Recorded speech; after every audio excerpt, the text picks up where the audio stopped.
बड़ी दूर से ननद आइली दुआरा पर खड़ा भइली हो।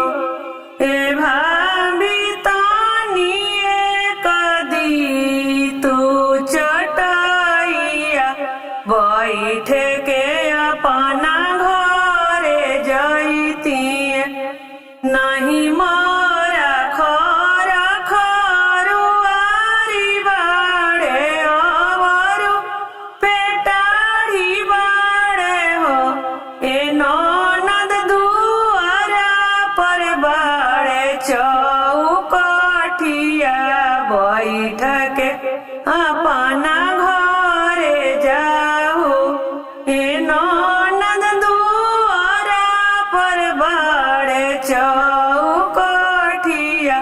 बैठ के अपना घरे जाऊ। बड़ी दूर से ननद आइली आंगनवा में खड़ा भइली हो।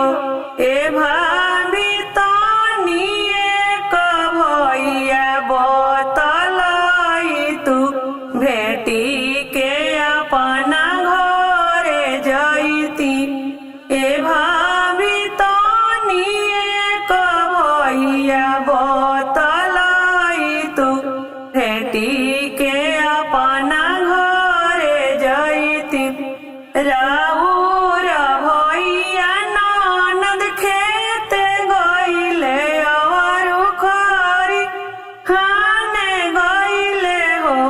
ए ननद भैया के जामल भतीजावा भेटी के अपना घरे जाऊ।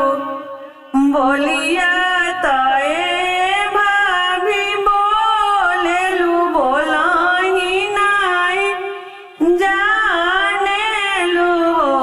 ए भाभी बिना रे भेटही